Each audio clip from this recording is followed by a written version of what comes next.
Le portrait de Lionel Messi, bien sûr, 7e Ballon d'Or hier soir. Immense destin donc pour un tout petit bonhomme, 1,69 m exactement. Et cette petite taille fait partie de son histoire, puisque enfant de Rosario en Argentine, il a été repéré par le FC Barcelone alors qu'il n'avait que 13 ans et qu'il en paraissait 10.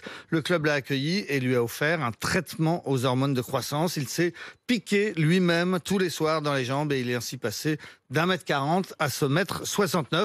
Ça explique en grande partie sa fidélité au Barça, puisque de 13 à 34 ans, il aura été le joueur d'un seul club. Sa petite taille est sans doute aussi une des raisons de son jeu particulier.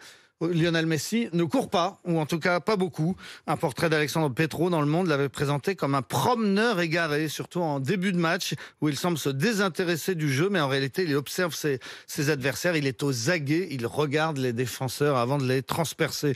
Le philosophe Frédéric Gros parle de son intelligence instinctive et la compare à celle d'un chasseur. Des scientifiques britanniques ont aussi étudié ses capacités visuelles et les ont trouvées exceptionnelles. Messi, c'est surtout le joueur de tous les records. Absolument tous les records, donc 7 ballons d'or désormais, meilleur buteur de l'histoire du championnat d'Espagne, meilleur buteur de l'histoire de la sélection argentine. Il est parmi les 5 meilleurs buteurs de tous les temps en match officiel avec 750 buts. Il est aussi dans le tout petit club des 4 sportifs qui ont gagné plus d'1 milliard de dollars dans leur carrière, champion le mieux payé du monde en 2020, tous sports confondus, et avec cet argent, il s'est acheté beaucoup d'immobilier, ainsi qu'un jet privé qui est doté de 2 salles de bain et d'une cuisine.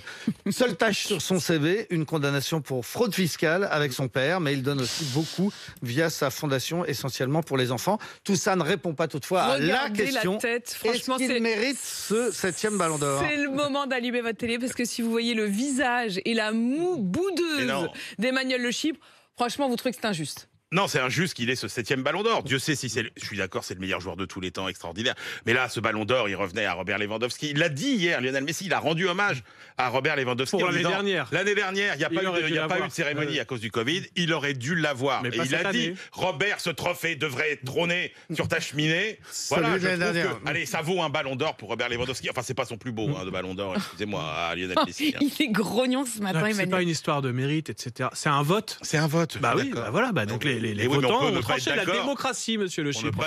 Allez, on est très en retard parce qu'on voulait évidemment quand même vous parler de Messi. Il est 6h30, dans un instant, la météo, le journal.